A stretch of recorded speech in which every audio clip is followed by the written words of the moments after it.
Think about the Rahul Gandhi? Sir, आज के तारीख में राहुल गांधी सर ने जो मुद्दा उठाया है जेनजी को लेके या स्टूडेंट को लेके, वो हम चाहते थे कि जो रूलिंग पार्टी है वो उठाए। और उन्होंने जिस गट्स के हिसाब से जो प्रधानमंत्री के बाहर बैठ के उन्होंने जो आंदोलन किया, आई डोंट थिंक सो वो जो रूलिंग पार्टी है वो बैठ पाती। So we need more leaders like Rahul Gandhi जो हक के लिए लड़े और सही के लिए लड़े। और उन्होंने बहुत सी वार्निंग पहले ही दे चुकी थी कि क्या होने वाला है क्या नहीं होने वाला है। इट वॉज अस कि हमने वो मिस्टेक किया कि हमने उनकी बात नहीं मानी है और आज हम इसका खामियाजा भुगत रहे। So I would really believe and appreciate his efforts towards the country. पढ़े लिखे हैं, इससे ज़्यादा तो मैं और क्या बोलूँ। अगर पढ़े लिखे हैं तो उनको पता है कि what a basic man is facing nowadays in day to day life. That is the reason he is standing for us.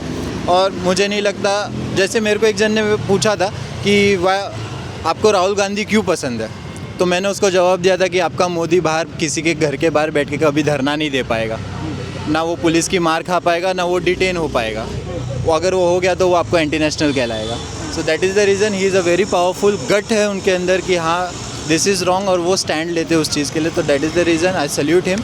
और आज के तारीख में we need more leaders like Rahul Gandhi and we support Rahul Gandhi from all our heart. And आगे भी अगर हम बात करें आने वाले इलेक्शंस के लिए तो we do stand with Rahul Gandhi. आपने जब पहली बार राहुल गांधी का नाम सुना था, जब फर्स्ट टाइम आपने जब सुना था, तो आपके दिल में क्या क्या था आपके? फर्स्ट टाइम सर जब नाम सुना था तब तो हम छोटे ही थे, तब तो जो मीम्स चलते थे रागा के, पप्पू के, ये सब था। But at the end of the day Pappu ने अपनी डिग्री से, अपनी बातों से, अपनी चीज़ों को लेके पब्लिक से जाके मिलना, उनके बीच में रह के उनके प्रॉब्लम समझना, आज तक मेरे को नहीं लगता जो रूलिंग पार्टी है उन्होंने किया रहेगा कि पब्लिक के बीच में घुस के उनसे बात करना कि what are you facing on ground reality, और वो मुद्दों को पार्लियामेंट में उठाना। That is the most thing. उनके बारे में जो नरेटिव चेंज हुआ है विद टाइम, वो बहुत ही अच्छी चीज़ लग रही है मुझे। और मुझे अब ऐसा लग रहा है कि राहुल गांधी जी को सपोर्ट करना चाहिए। जो भी उनके नरेटिव्स हो, देसी ह्यूमन एरर हर किसी को होता है, हो जाता है, लेकिन eight the end of the day vision, जो विज़न है उनका, जो प्रॉब्लमेटिक सिचुएशन को टैकल करने की एबिलिटी है, जो बात करने का मुद्दा है, जो क्वेश्चन उठाने की उनकी एबिलिटी है, वो मुझे नहीं लगता आज की तारीख में किसी और के पास है इन रूलिंग पार्टी। और अगर आप करोगे, मैं वापस बोलूँगा, you will be called as anti national. आपको कुछ ना कुछ बोल के आपको ही दबा दिया जाएगा and you don't have any scope of it. तो 2029 में क्या लगता है कि आप लोग उन्हें सपोर्ट करेंगे? पूरी तरह से सपोर्ट करेंगे if you really want to stand out from this country. और अगर हमको कास्टिज़म हटा, जैसे अगर मैं नॉर्मली मेरी बात करूं और मैं और 10 लोगों को, मेरे फ्रेंड्स वगैरह को लेके आऊँगा, मेरे सारे फ्रेंड्स हिंदी, मुस्लिम, पंजाबी सब हम लोग हैं, लेकिन जब हम साथ में बैठते तो हम भूल जाते हैं कि कौन मुस्लिम है, कौन सिख है, क्या है। लेकिन अगर यही चीज़ बीजेपी के रूल में रहेगी तो वो हिंदू, मुस्लिम, सिख, ईसाई सब आ जाता है। तो वो अगर चीज़ हटानी है, एजुकेशन सिस्टम बचाना है, जो भी चीज़ें अगर हमको करनी है, तो वी नीड लीडर्स जो इन सब चीज़ों को बाइफर्गेट करे, इन सब चीज़ों को हटाए और प्रॉपर जो मुद्दे हैं उसके ऊपर ध्यान दे। और मैं ये बिलीव करता हूँ, ये होप भी रखता हूँ कि जो इन्होंने किया है, जो अभी चलता आ रहा है, उनको वो साइड में रख के जो मुद्दे हैं फार्मर्स को लेके, स्टूडेंट्स को लेके, जो भी चीज़ें हैं, वो राहुल गांधी सर उस पर ध्यान दे और उसके ऊपर एक प्रॉपर टीम बिठा के रिफॉर्मेशंस लाए और उसके आगे काम करें। अगर आप देश के प्रधानमंत्री होते तो क्या करते देश में? देश का प्रधानमंत्री अगर मैं पहला होता तो सबसे पहली चीज़ तो मैं जो पब्लिक के मुद्दे हैं, जैसे अपन ने ये कहते हैं फिल्मों की बातें हैं, लेकिन फिल्मों से हमें बहुत कुछ सीखने को मिलता है। जैसे अभी अगर हम बात करें थालापति जी सर की, उन्होंने जो चीज़ हम नायक पिक्चर में देखते थे वो चीज़ वो इम्प्लीमेंट कर रहे हैं। तो why not in all over India? हम उनके जैसा विज़न क्यों नहीं रख सकते? तो हम उनके जैसे विज़न रखेंगे। अगर शुरुआत एक से होती है सर, टाइम जाएगा, लेकिन मैं वो चीज़ करूँगा कि हाँ, करप्शन को लेके एक प्रॉपर यूनिट सेल बनाएंगे, पब्लिक को लेके एक प्रॉपर यूनिट सेल बनाएंगे। हर एक स्टेट के अंदर एक एसआईटी टीम रहेगी जिसके अंदर हम लोग उनके जो पब्लिक अपॉइंटमेंट्स लेती है किसी से मिलने के लिए, वहाँ पे उनको अपॉइंटमेंट्स लेने की ज़रूरत नहीं पड़ेगी। डायरेक्ट आपका जो प्रॉब्लम है हमारे ऑफिसर्स को मिले और हम उसके ऊपर एक्शन ले लें विदिन 72 आवर्स। तो वैसा एक मेरा थॉट प्रोसेस है। अगर मैं कभी प्रधानमंत्री बना तो मुझे ये सारी चीज़ों पे लाना है। मेन मुद्दा अभी सर एक ही है, at this 21st century casteism, reservation, ये सब चीज़ें बात की बात है।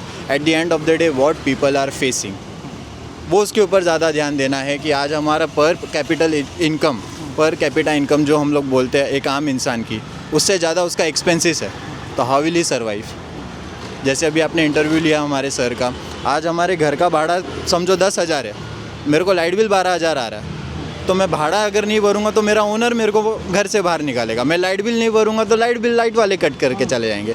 तो मेरा सर्वाइवल मोड कैसे लाना है उसके ऊपर मेरे को ध्यान देना, वो हम सोचेंगे, उसके ऊपर हम टीम बनाएंगे, उसकी पूरी ये करेंगे। आज मेरे को पता है तमिलनाडु के अंदर या दिल्ली के अंदर जैसे हम बात करें तो केजरीवाल सर ने फ्री इलेक्ट्रिसिटी दी थी, तो why not in all over India.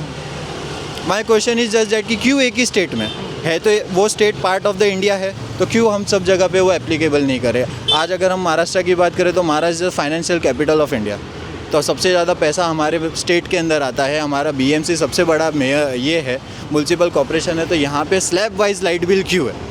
ये तो वही हो गया, इनकम टैक्स में भी स्लैब है, लाइट बिल में भी स्लैब आएगा, फिर upper class, middle class, lower class के हिसाब से राशन की दुकानों में खाना ये मिलने लगेगा। तो ये सारी चीज़ें हटा के एक प्रॉपर यूनिफॉर्म में अपने को ये करना है कि वन नेशन वन थिंग। अगर आपको ये भी चाहिए ये भी चाहिए, अंबानी के घर पे भी तो वही आटा होता होगा जो इसके घर पे आता है। तो वही चीज़ है कि अलग अलग जो प्रिविलेज सिस्टम है वो हमको हटा के कॉमन चीज़ लानी है कि किसी को वीआईपी ट्रीटमेंट नहीं देना। What do you think about the Rahul Gandhi? Rahul Gandhi भी ठीक हैं, बट कुछ कह नहीं सकते। उनका अभी मुझे कुछ पता नहीं है, तो उनके बारे में मैं कुछ कह नहीं सकता। अच्छा, हाँ, एज ए अपोजिशन लीडर बहुत अच्छा काम कर रहे हो। एज ए यूथ क्या सोचते हैं उनके बारे में? एज अ यूथ की अभी जैसे सीजेपी का जो प्रोटेस्ट हुआ था उसमें उन्होंने शायद साथ दिया था, तो उस वजह से तो यूथ उनके साथ में ही है अभी फ़िलहाल के लिए। अगर आप देश के प्राइम मिनिस्टर होते तो आप क्या काम करते देश में? मैं देश का प्राइम मिनिस्टर ऐसे तो बनूंगा नहीं, पर अगर मैं होता तो मैं अपनी पोस्ट हटा के विजय थालापति को लगा देता अपनी जगह पे। नहीं, एज ए क्या सोचते, क्या काम करते देश में? देश में सबसे पहले तो जॉब अपॉर्चुनिटी होनी चाहिए सबसे ज़्यादा। अच्छा, और सबसे क्या करते हैं? और जो बेसिकली लोगों की रोज़ की डिमांड्स है, रोज़ की ज़रूरत है, खाने पीना, रहना और कपड़े वगैरह, वो सब उनके लिए बहुत ज़रूरी होता। तो उसका जो अभी जो भाव चल रहा है बहुत ही आगे है, उसको कम कर देता था मैं, टैक्स वगैरह रिमूव कर देता था, और कुछ नहीं। अच्छा, और क्या करते? कुछ ऐसा लग रहा है कोई आइडिया आपके पास है जो और बनने के बाद होगा, अभी कुछ दिमाग में ऐसा सोचा नहीं है। अच्छा, हाँ। मैं ज़्यादा से ज़्यादा कोशिश करता कि जीएसटी कम करूं और लोगों के बीच में अपना क्रेज़, मतलब अपने आप को ज़्यादा, मतलब लोगों को अपना फेवरेट पर्सन बना दूं। और कि मैं ज़्यादा से ज़्यादा, मतलब ये जो अभी प्राइस हाइक चल रहा है गेमर्स के बीच में और पीसीज वगैरह बिल्ड करने पे ज़्यादा प्रॉब्लम्स आ रही है, ये सब सारे लोगों को रिपोर्ट लिख के देना चाहिए कि मतलब जो रैम के हाइक हो रहे, प्रोसेसर हाइक हो रहा है, प्राइजेस सारे की चीज़ों के हाइक हो रहे हैं, तो उनको कम करना चाहिए। और मैं सीएम के थ्रू ये कहना चाहूँगा कि as a you prime minister अगर देश के आप प्रधानमंत्री होते तो क्या काम करते? भारत देश में क्या बदलाव करते, क्या चेंज करते, कहाँ बैठते, क्या करते, क्या चीज़ें करते आप पूरे देश को ऊपर ले जाने के लिए? क्या काम करते, क्या आइडियाज़ यूज़ करते? वो तो आप अगर देश के प्रधानमंत्री बन गए तो क्या काम करोगे? मैं तो टैक्स रिमूव कर दूंगा, मतलब तो देश कैसे चलेगा? टैक्स मतलब पूरा रिमूव नहीं करूंगा, कि उसको कम करूंगा सिर्फ, कि मतलब पूरी सबको बैलेंस रखूंगा। अच्छा, और बैलेंस रख के और क्या करूंगा। अच्छा, what do think about the Vijay Thalapathy? Vijay Thalapathy is also good. तो वो अभी क्या काम कर रहे हैं, कैसे कर रहे हैं, आपको कुछ आइडियाज़ है तमिलनाडु में? तमिलनाडु में फ़िलहाल तो इतना कुछ पता नहीं है, लेकिन जैसे भी काम करते हो, जैसे उनकी मूवीज़ है उस हिसाब से वो ऑल्सो गुड है। अच्छा, what is your future? My future is, मैं तो अभी फ़िलहाल ITI के बारे में सोच रहा हूँ। बस यही आपका फ्यूचर है? उसके बाद क्या करोगे? उसके बाद जॉब करूँगा। ITI में कैसे, मतलब क्या प्रोसेस क्या है, कैसे उसे कितने पैसे लगते हैं, क्या बनते हैं ITI करके?